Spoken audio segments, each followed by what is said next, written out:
Christopher Lyons has been head librarian of rare books and special collections McGill University for the past 2 years.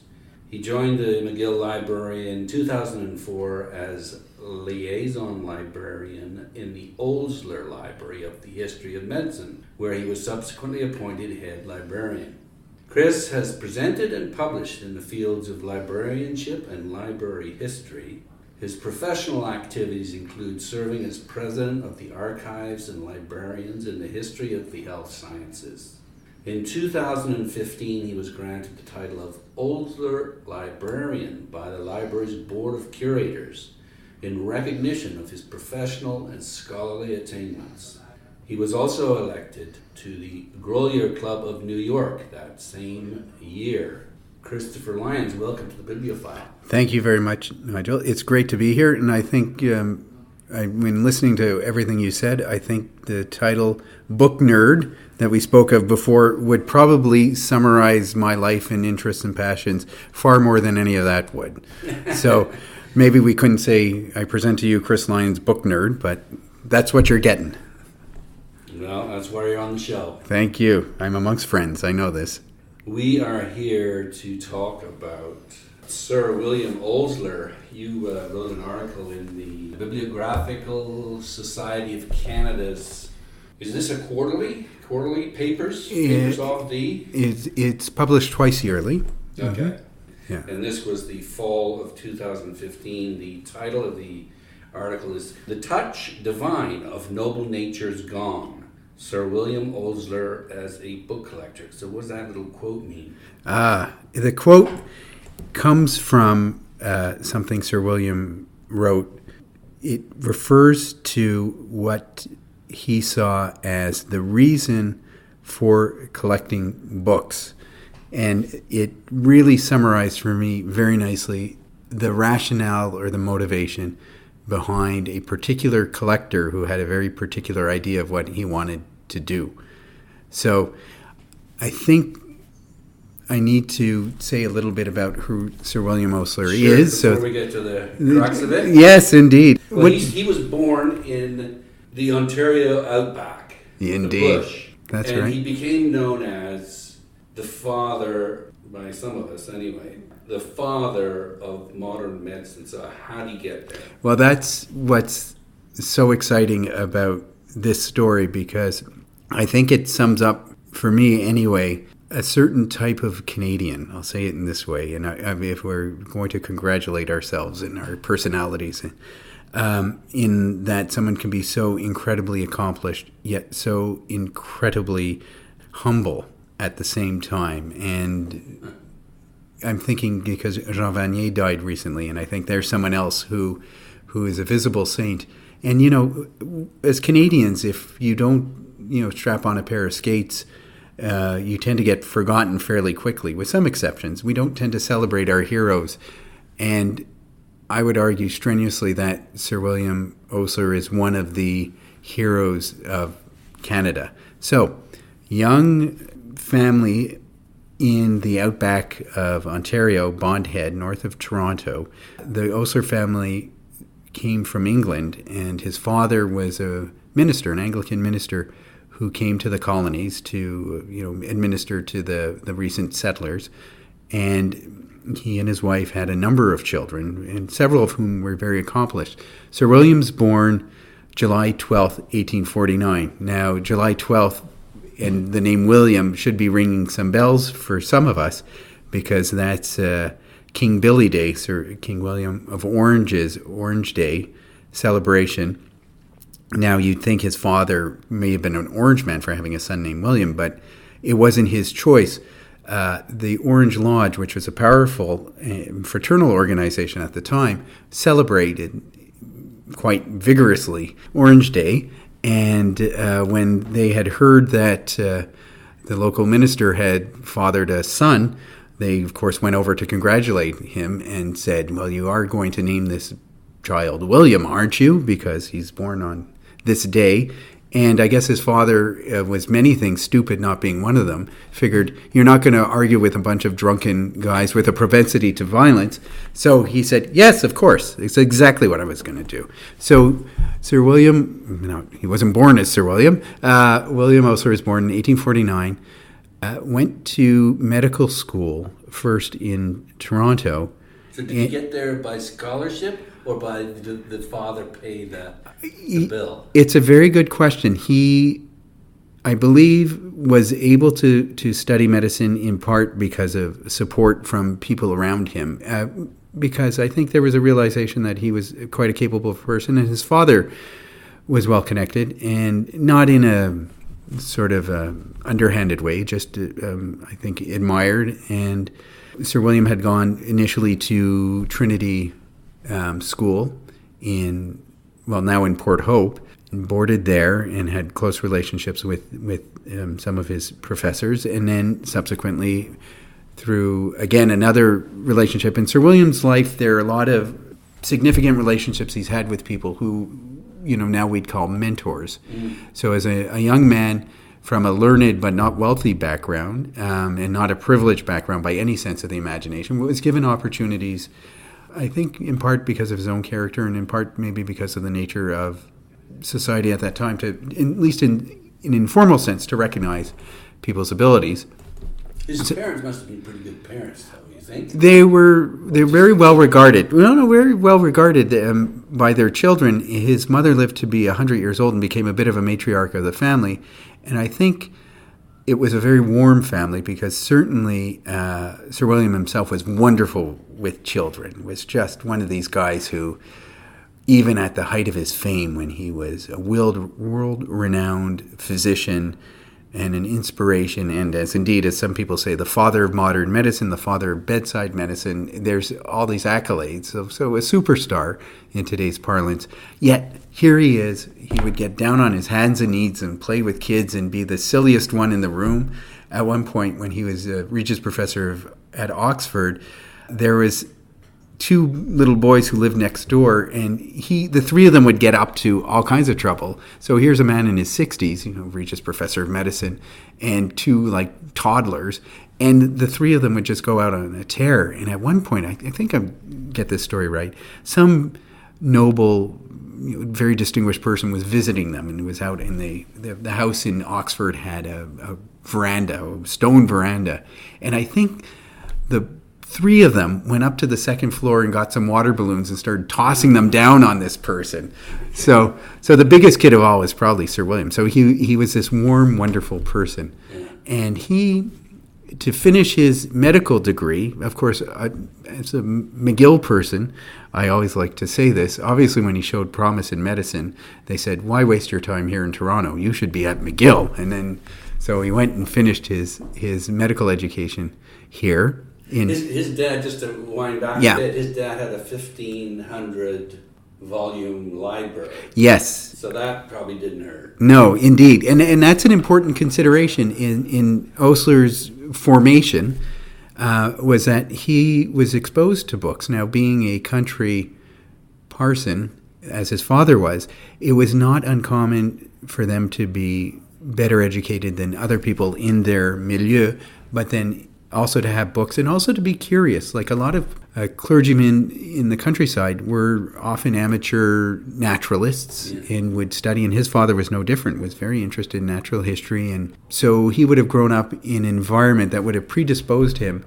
for the field he went into, which was medicine, but then also for book collecting and appreciation for books. Mm-hmm. So all of us who are bibliophiles, it's always interesting to think, where were we bitten? It feels like in our DNA, and it doesn't matter where we'd be, but yes, there was that. So, right, okay. And it did predispose him to a love of learning and a love of books. Sorry, just one more thing. Yes, sir. It's in your, or maybe it's elsewhere, the fact that he had an uncle who'd written some books.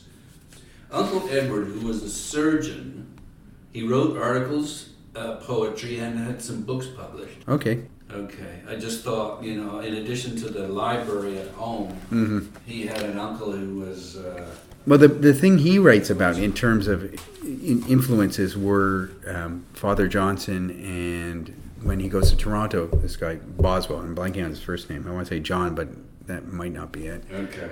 Who were both people with large libraries and were bibliophiles as well. So, yeah, Johnson actually read aloud Sir Thomas Browne's Religio Medici to him in class, I think. Anyway, we digress. But I just again, the fact is, there were some important influences that turned into books. Indeed, yeah. Okay. So there was, and there were a number of them, and it's interesting sometimes when you look at that to see if you're studying someone's life, is it saying, okay, there are certain things that shape them, but their predispositions, and sometimes, and I think in the case of Osler, it's important to realize that they all kind of come together to explain, not only why he was collecting, what he was collecting, but what the purpose was. And because Osler is a well-documented individual, not only for himself, but for the people who loved him and the number of biographies that were written about him,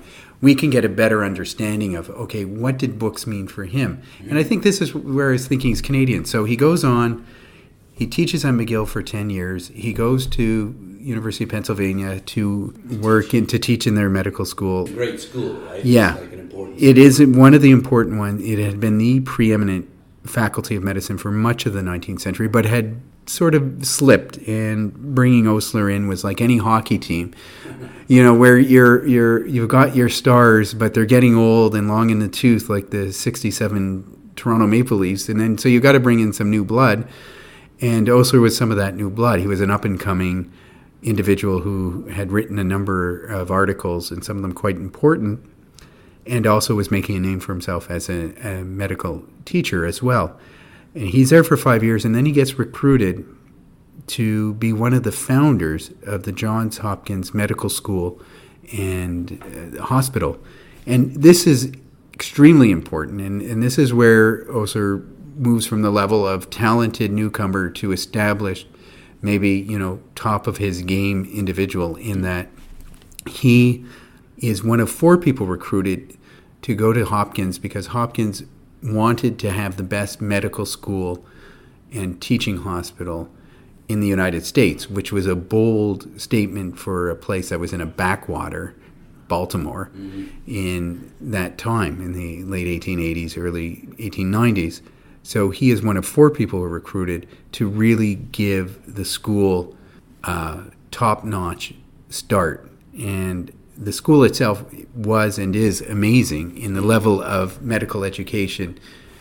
And Osler's influence was not only in the areas he taught in. What did he specialize? He was a number of different areas. It's quite interesting because his love and interest in medicine was Catholic. So he could and did write and publish in numerous areas, including neurology and cardiology. But his sort of main training was more in pathology. But his big impact in the medical world, or one of the biggest of his impacts, was he writes this great textbook on medicine called The Principles and Practice of Medicine. Now, the idea was you could, in one volume, describe not only, cover the whole realm of medicine, but of treatments and understanding of it. And the idea is that one volume could really be a good, if not, last book you ever read on medicine, or the first book you ever read on medicine, would be something that could really help a physician and a student in their practice and their understanding. So Osler says that, his success was also his greatest difficulty, because when you write a famous textbook, you have to revise it. So he would constantly have to revise his textbook. So that between 1891 and his death in 1919, there were 8 editions of this. And think of it, pre-computer days, the way in which you revise a textbook and write a textbook is with tons and tons of paper around you. There's no, reading things online and everything like that. So you need a great library to go to find information. And then we have examples of this, and I didn't know this about how you would edit a book, is the publisher or someone would give you an interleaved copy of this book. So every second page of the book would be blank. So what you would do is make your annotations and your changes by writing it on the blank pages, and you'd cross out or change the text, and then you'd write in, insert this. Kind of like a dummy. Yeah, exactly. And then so it's neat, from a researcher's and bibliophile's perspective, because you can see how, an edition of a book would be transformed into a new one, and you can see, okay, what was the thinking behind it? What were the annotations? And so it's quite fascinating that way. So this gave him the money to really help to build up his collection. Yeah, I was going to ask you, was this kind of like a cash cow that basically turned him into a rich man for the rest of his life? Not as rich as one would think, and not as rich as physicians would be, say, relative to the rest of the population today, but certainly gave him the means to really indulge his collecting passion. It's an interesting question in that there are a number of elements to collecting which I think are important to keep in mind. So also, just to finish just quickly, in 1905 is named Regius Professor of Medicine at Oxford. This is a huge, huge, huge honor. And for a colonial like he was, more great still. But what was it that they must have seen something? Yes, okay. By that point, he really had established himself as this great man of medicine. The textbook being one of them, his numerous articles being another, his students being the other. Like, the thing to keep in mind, which is interesting, is Johns Hopkins becomes this great incubator of medical leaders. Right. So he is churning out generations in that way of people who are very much attached to him. And the other element is him as a person. This is where I like to think of him as a Canadian, in that he was a wonderful teacher, a wonderful friend, a very warm and caring person.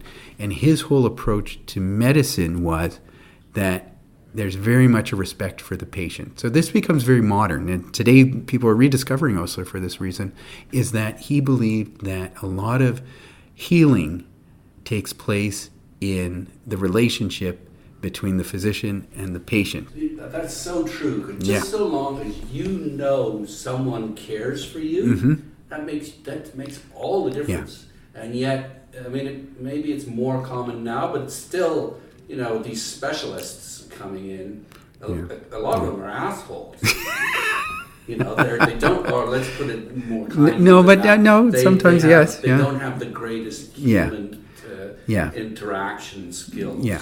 Whereas he obviously did. Yeah, and he believed...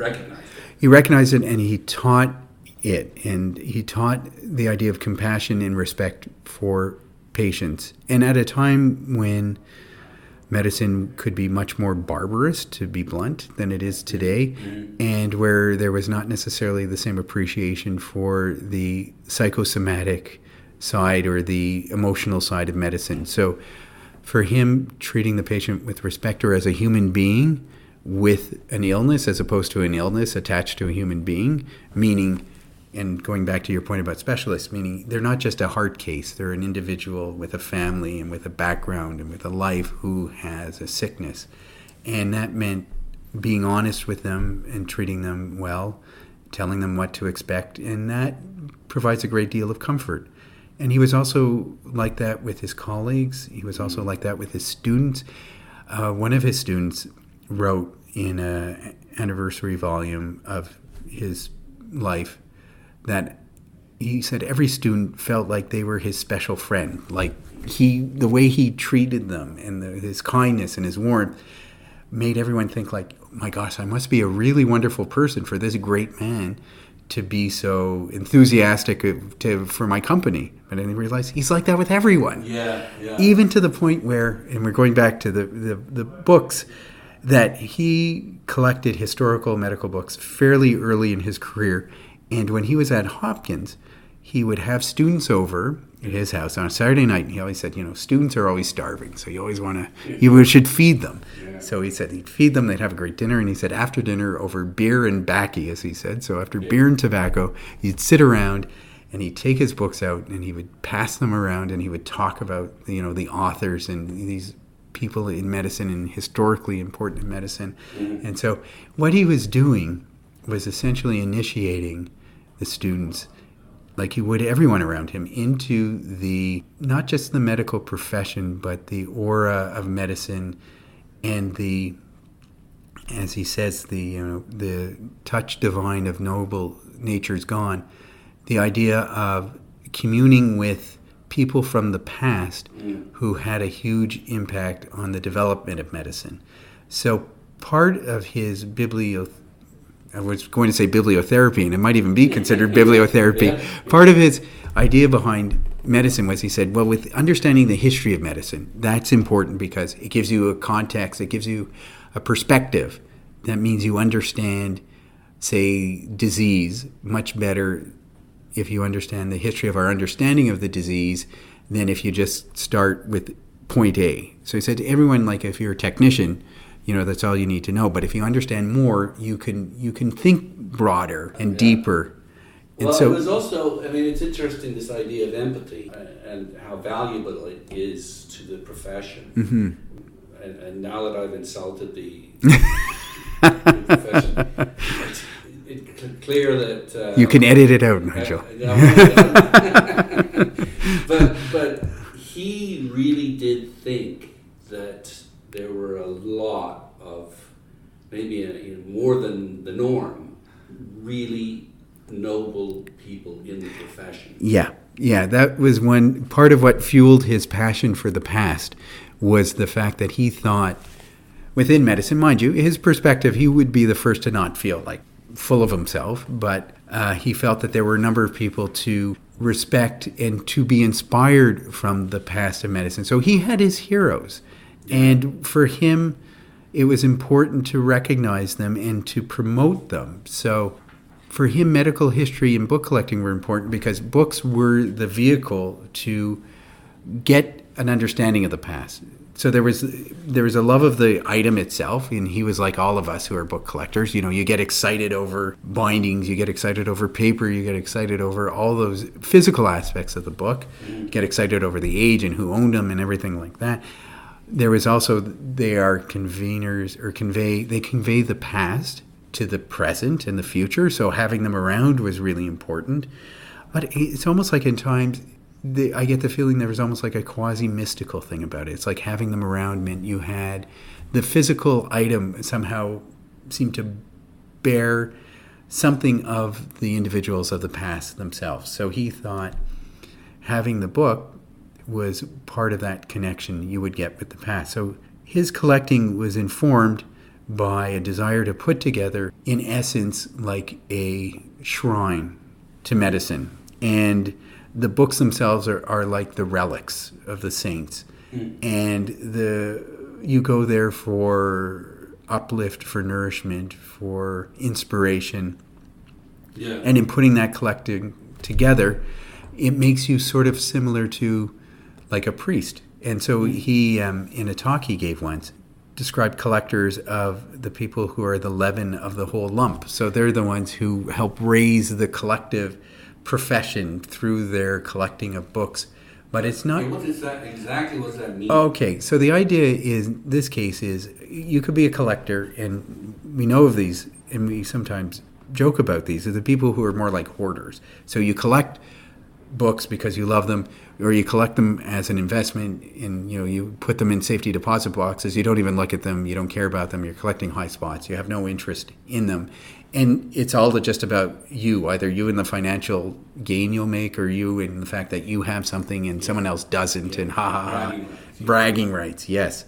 Osler was the opposite. He saw collecting as a way of then sharing what you've collected with others. Well, like he did sitting around with the students. Exactly. Because that just is an essential part of being a bibliophile, I think, is you've got a collection, you love putting your book into the hands of someone else and talking about everything you know about it. Yeah, and it's a way of sharing an enthusiasm. And, at its best, it's not bragging rights. It's a way of sharing your enthusiasm. Yeah. And there are a lot of people like that. In my job as head of rare books, I get a number of people who contact me who say, it's not like I think this is worth a ton of money or anything like that. It's just, I hate the idea of I put this collection together and I'm going to die, or I have to move, and it's just going to be dispersed. And I say, it's just I want someone to benefit from these. Yeah. And so the idea was people who think that way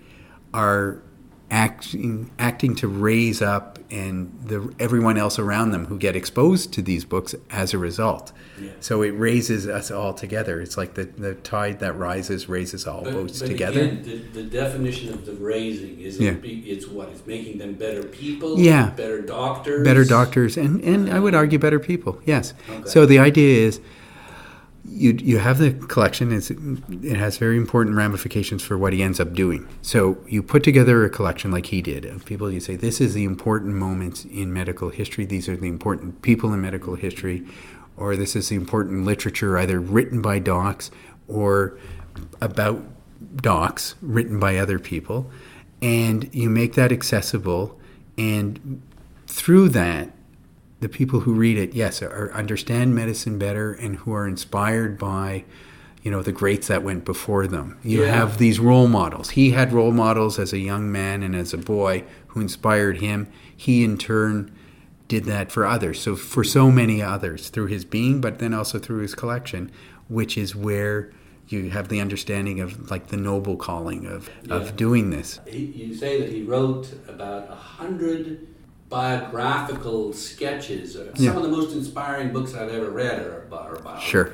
He felt the same way. Indeed, he did. So he had the people who were the mentors in his life, but then he had the people who were mentors not through direct connection, but through their books. So people like André Vesalius. This is this great Renaissance anatomist who was able to overturn 1,500 years of thinking of how the body worked through this research he did in dissecting cadavers, and so looking at the human body itself. I remember at a time when you weren't supposed to do that, so a lot of the understanding of the human body was derived from apes and what apes looked like and what their structures were like and their organs were like, whereas he said, no, you have to go and see the real thing. So, and then share that. Now what Vesalius did was, in 1543, at the age of 28, published perhaps the most important book in the history of medicine. It was an anatomical atlas with wonderful and, for the time, very sophisticated illustrations. It was a big book, big folio. He was so enamored with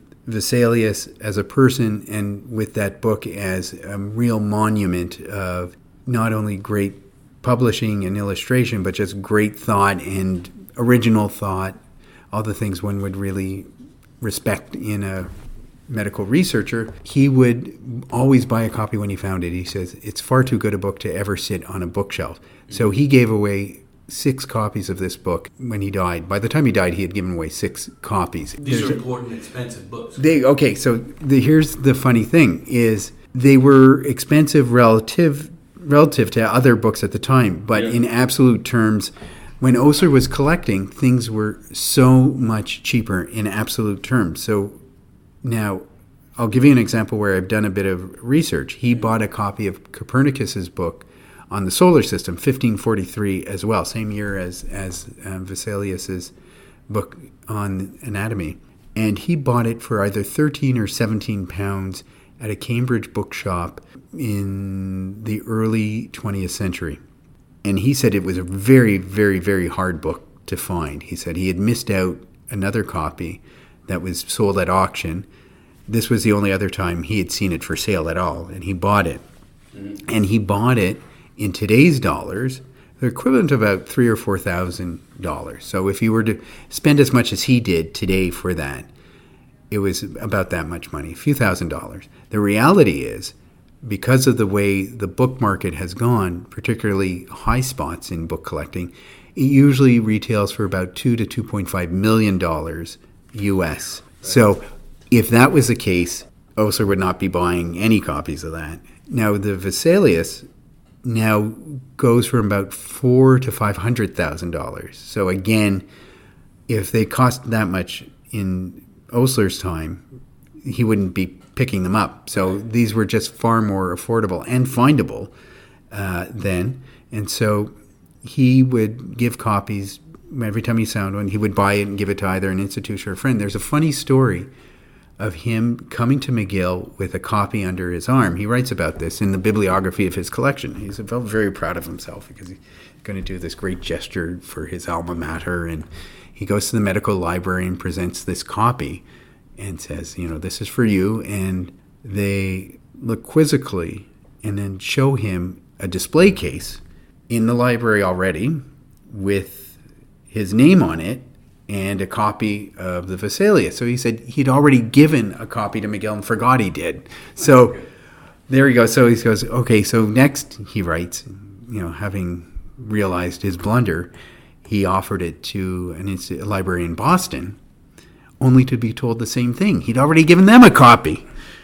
So finally, he couldn't even keep track of all the places he gave it to. So finally, he realized the New York Academy of Medicine didn't have a copy, so they were given the second copy. When he died, his collection came to McGill. So he had put together a collection of about 8,000 books. It comes to McGill, and he had written, because you're going to get my copy, the copy you already have should go to, and I've read this, and it says ... So he hadn't decided who to give it to yet. So when we got it, obviously thought, well, he didn't say who to give it to, so we kept both. So we do have two copies now. We have the one he gave to McGill and then the one that came with his collection, his own personal copy. And we're not giving them to anyone. Anyway. The fact that the prices were low in the 1880s, 1890s, you identify that period as being awash in rare books. Yes. Mm-hmm. And a number of large English public collections came on the market as a result of changes in taxation law, which made selling inherited property easier. So that's one reason, I guess. Right? Mm-hmm. That's right. Any other reasons come to mind? There are a few things that are going on, and Osler's collecting dates probably the 1870s up until his death, literally like the week before he died. He was still collecting books and getting books that fit in his collection.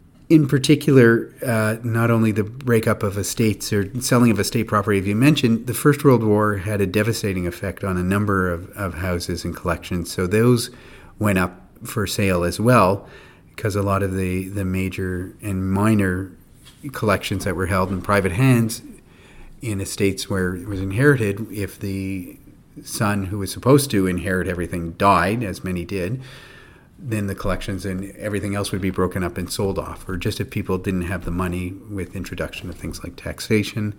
There was also a well-developed and developing, I should say, network of antiquarian booksellers and collections. So there was material around. So there was, it was the beginning of a sophisticated, I won't say global, but, at least Western Europe and Southern Europe and North America network of collectors, antiquarian booksellers, catalogs, auctions. And so there was a much more on the market.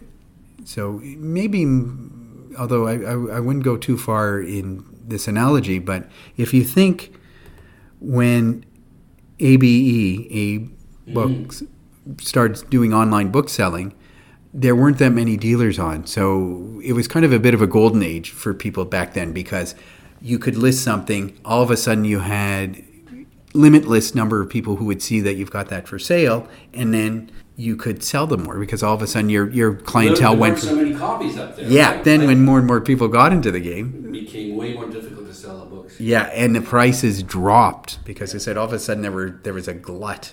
Yeah. With the exception of, again, the high spots, a lot of stuff just, dropped in value. And my friends in the trade tell me they've had to price things down. Books that you could sell for $500 20 years ago, you can't give away now. Yeah. So it's been a real. So there was a lot of books around, and Osler was like all of us bibliophiles, was persistent, consistent, obsessive, and had a great deal of fun in, of course, hunting these out. Going to auctions or having dealers go to auctions for him, going to the antiquarian bookstores, getting the catalogs. That, right? Yes. He loved going around and doing bibliotourism. The fact is that tells us that these stores actually were worth visiting. Whereas indeed, the sad thing now is it seems like a lot of the book dealers have kind of gone through and taken a lot of the good stuff out of all the bookstores, so they can sell them at book fairs. It's not entirely like that, but it's changed affected. A lot. Yeah, the market it's a fascinating study of the supply of rare books in what's considered a rare book or a collectible book now. And sometimes I think the collecting trends shift because as certain things become inaccessible because of price and rarity, other things pick up and then they become expensive. So ephemera, which is something I think I personally and professionally started collecting maybe 15 years ago, I have certainly seen a big difference in the market there in terms of how much you would pay for stuff. Photography is another one where photographs are becoming, and things that are illustrated with photographs, particularly older material, has become much more expensive. So things shift.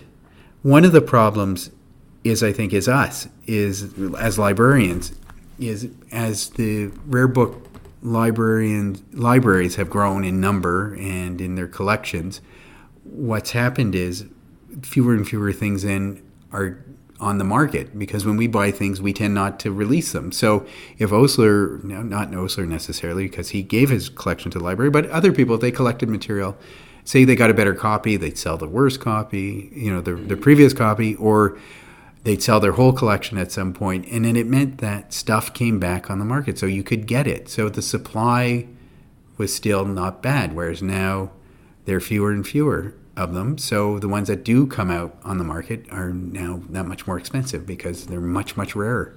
So sorry, everyone. I apologize.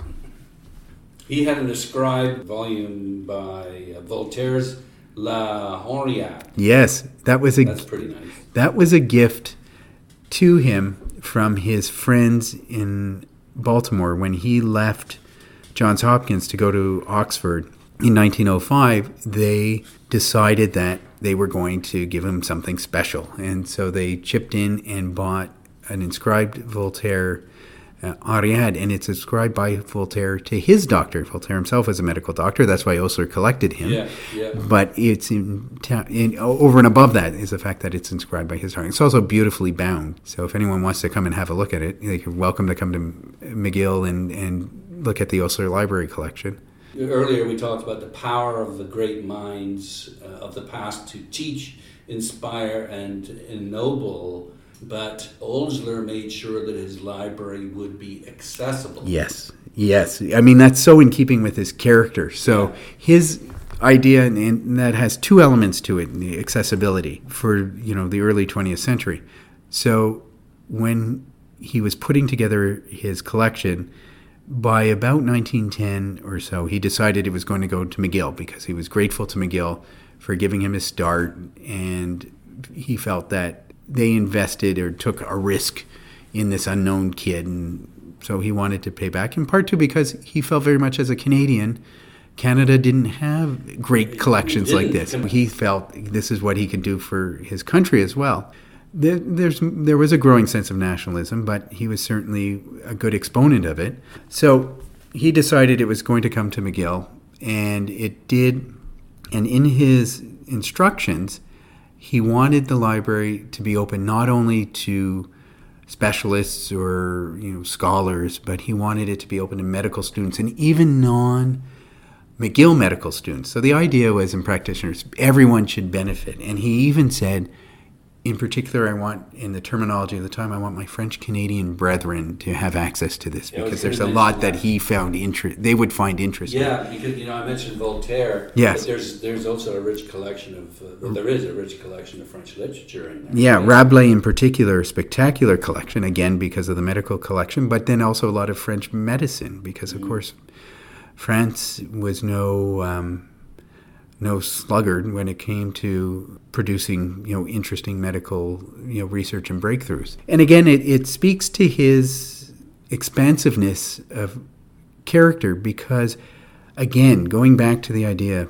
mid-19th century, Victorian, Anglo-Canadian, Anglo-British Canadian, it wouldn't be uncommon for them to, or someone like him, to not think of Francophones as being equals to Anglophones. And, in the Montreal context, very much divided between French and English and French and English institutions, including the hospitals and the medical schools, not rigidly so, but, there were often Catholic Francophone hospitals, Anglophone, often Protestant hospitals with apparently the Royal Victoria Hospital until the 1960s would only have Anglophone Protestants on its board of governors, to give you a sense of how divided the communities were. 2 solitudes. Yes, indeed, Yeah. if not 3 or 4.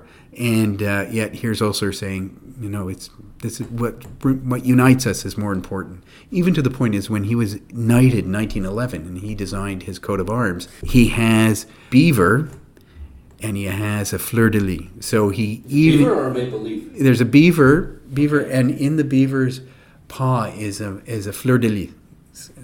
So here he is embracing, even in his arms, the elements, the diversity of Canada. Again, like I said, highly unusual, but he was a highly unusual person.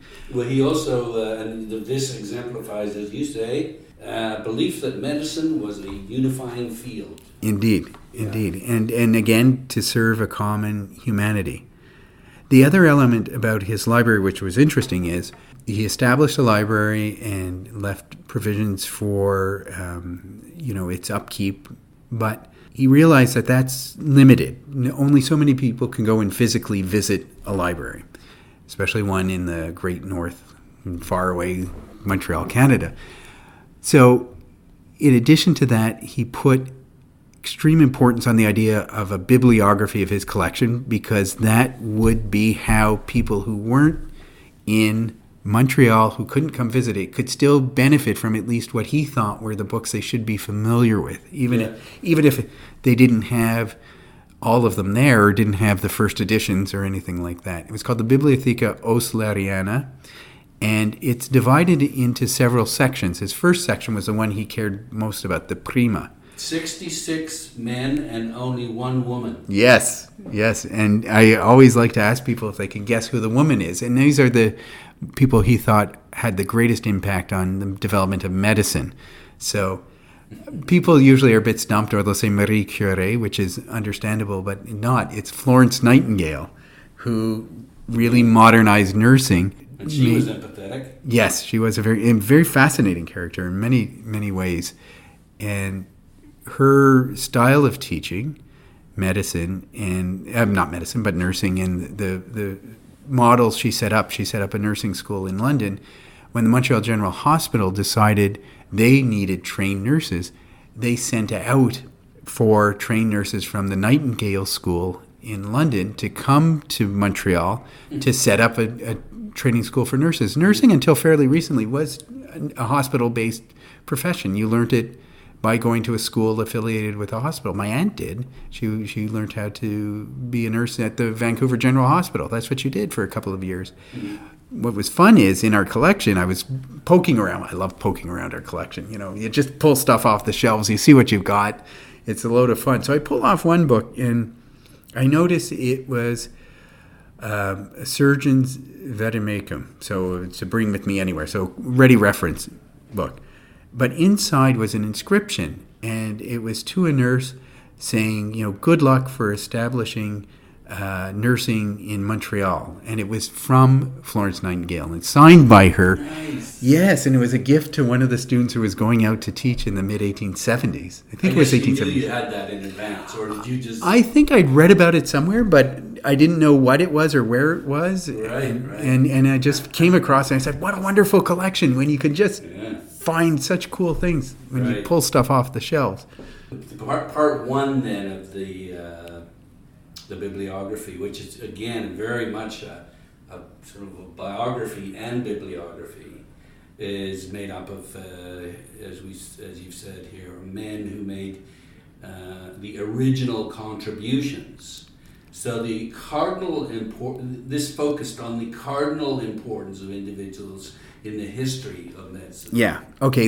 You're bringing up a very good point. So, on one level, it sounds like, if I can use yet another hockey analogy, like the all-star team of the history of medicine, and also Osler very much as an individual identified with mentors, but also represented an understanding of history which was very much based on, the great men often and their great discoveries. So, social, scientific, or Marxist understandings of history, which develop in the 20th century, were definitely not part of his understanding of historical evolution. It was very much people often, people like Vesalius who are working in opposition to received wisdom to understand things deeper.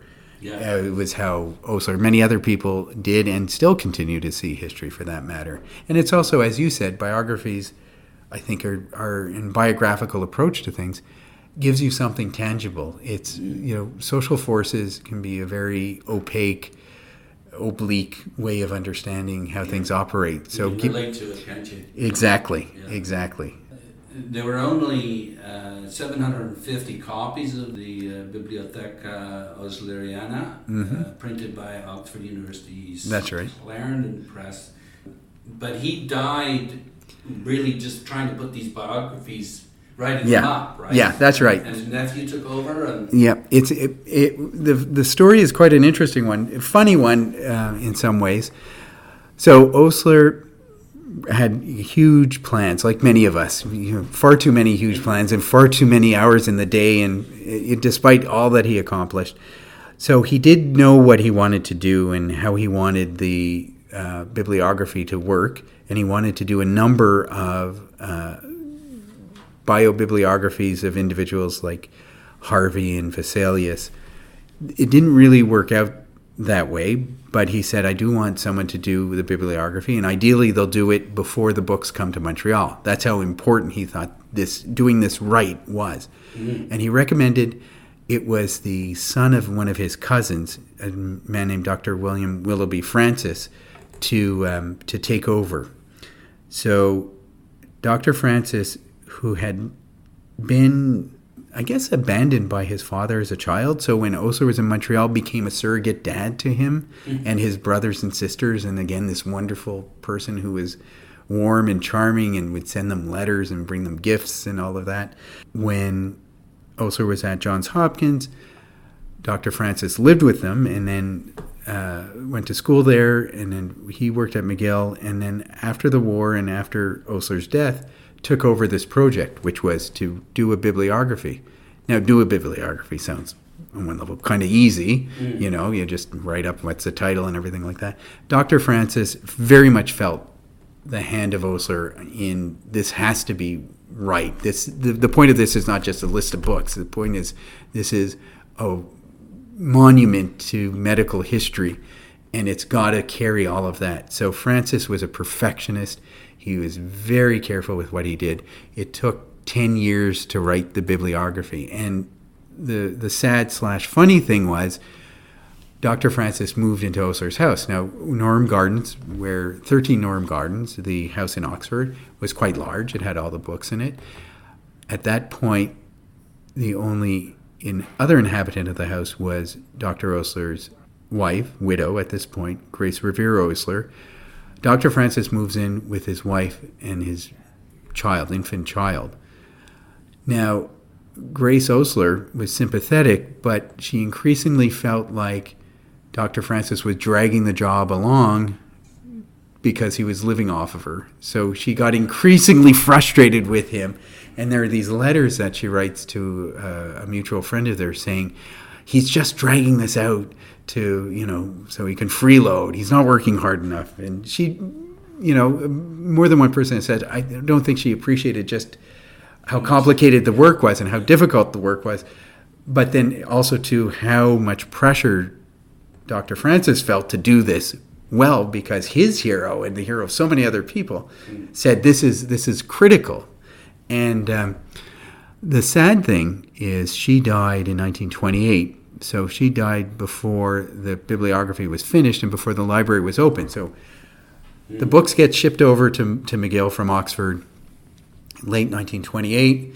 The bibliography comes out, and then the library opens in 1929. So we're celebrating the 90th birthday of the opening of the library and the centenary of Osler's death this year. Okay. You actually mentioned the Montreal architect, Percy Nobbs. That's right. So did they actually build a librry? Or yes, not? They did. Okay, so the story is they decided, in consultation with Lady Osler, they being the Dean of Medicine and others at McGill, that really the Osler Library deserved to be a separate library, not just a collection on the shelves in the medical library, and that The library itself would be a shrine, and I don't use that in a facetious way, a shrine to Osler, to the extent where his ashes were going to reside. Osler niche. Yeah, the Osler niche is the fulcrum of the room.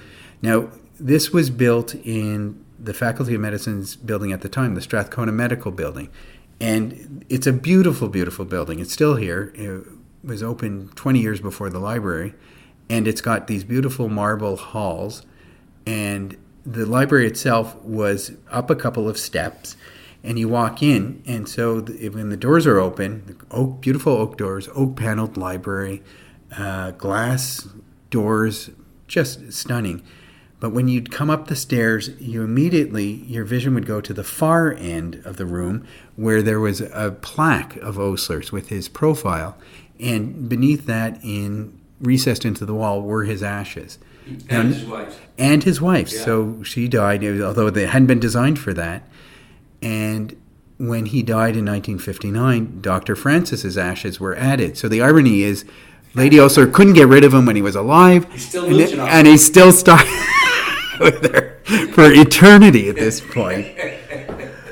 The wonderful thing is, in 1965, when the Faculty of Medicine moved into the McIntyre Medical Building, which those of you who are familiar with the Montreal skyline is a round building near the peak of the mountain. It really stands out.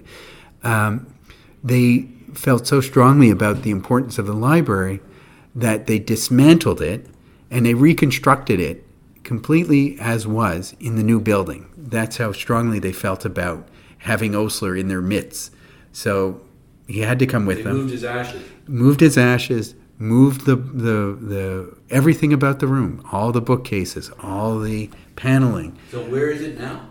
It's in the McIntyre Medical Building. And where's that? That's just up the hill from Sherbrooke Street. So if you know Montreal, I'm in my office, because I have a north-facing window, I can point to the building right now and see it. Yes, we can see it. It's the round building. Oh, yes. Okay. Up to, it's more or less underneath and a bit to the right of the lookout on the mountain. Let me take a photograph of that. Great. And So where is it, on the first floor? Or? It's in a part of the building, because it's a round building and the Osler Library is a rectangular room. There is a part that sticks out from the round part, and it looks like a fishtail, because it's not a rectangle. It goes in, it's recessed to pick up with the curves, but they put the library in that section. Okay. Now, there was also a chance to expand the library, because the library has grown, because since 1929, the library has continued to collect not only rare books, in part transferring 19th century material from the medical library, but also purchasing rare material and a collection of scholarship on medical history. So these would be things written by scholars. And so there are over 100,000 items in the collection now. And again, this is all open to the public. What happened, one of the dark days of my life was July 13th, which was a Friday the 13th, last year.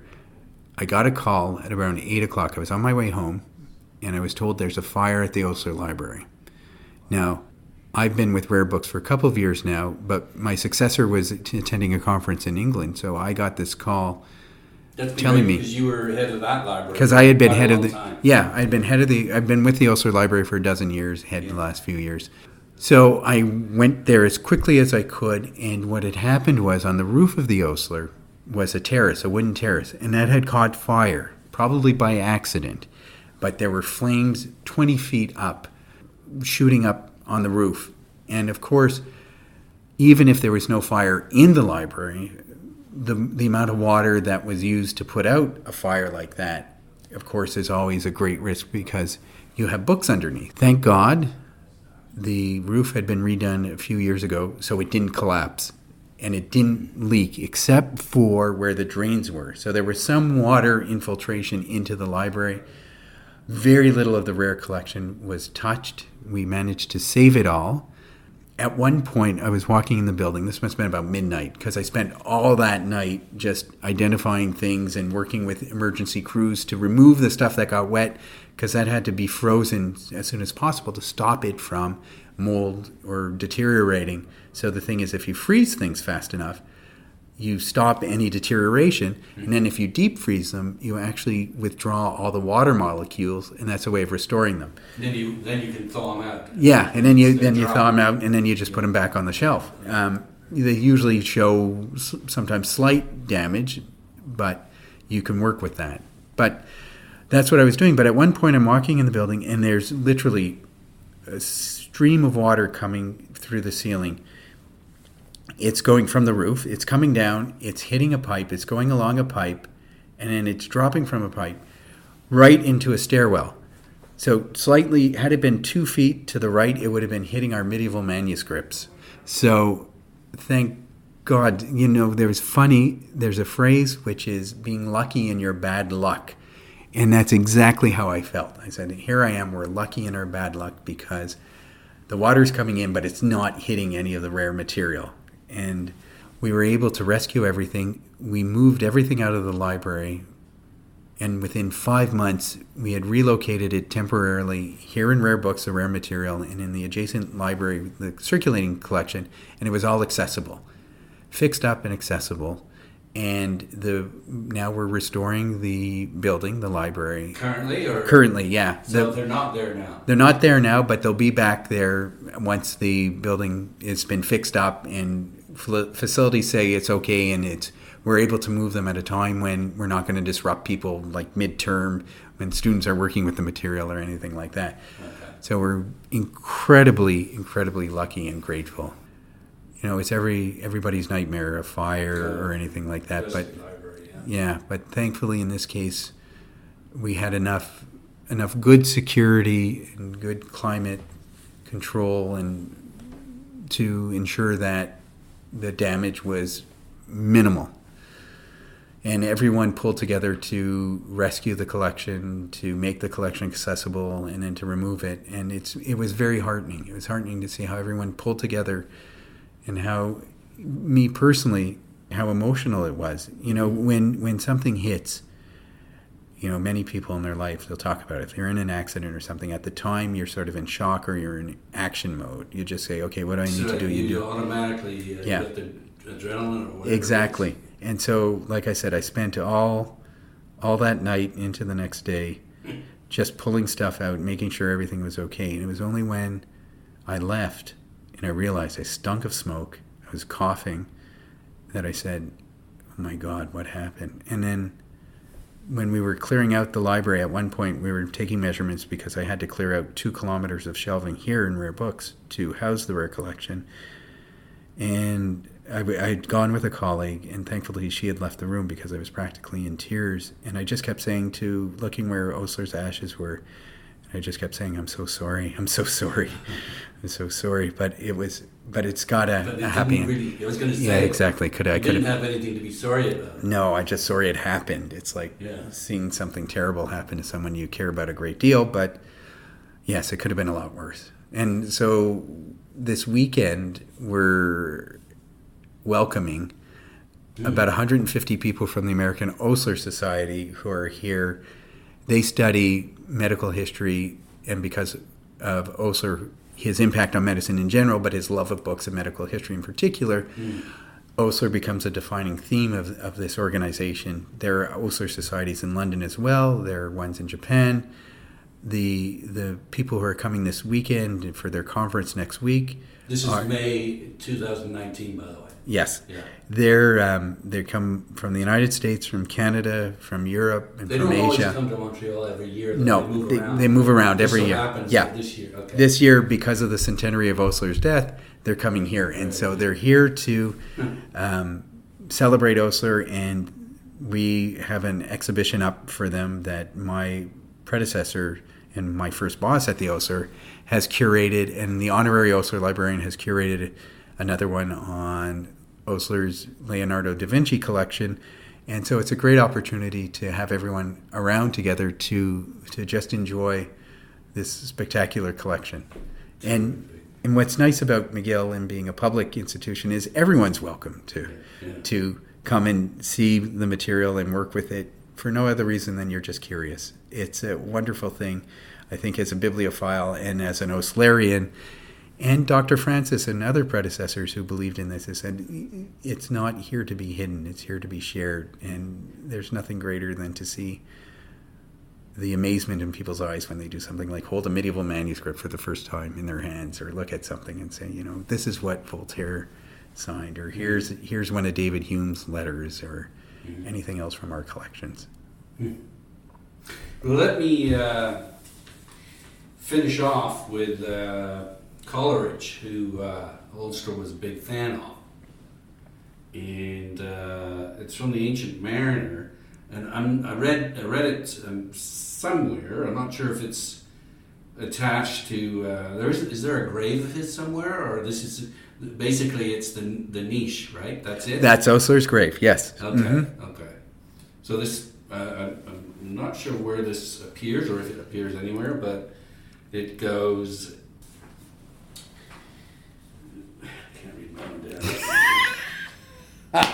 Pardon? I thought this is dramatic pause. No, it's not. It's well beyond dramatic. Do you want to look it up? Here we are. He prayeth best who loveth best all things, both great and small. So I assume that describes Yes. Osler. He loved all things, both great and small. Indeed. That's a very nice way to end. Thank you, Nigel. It's my pleasure. Thank you. I've been speaking with Christopher Lyons, who is the head librarian of the Rare Books and Special Collections at McGill University in Montreal, Canada. Thanks again. Thank you.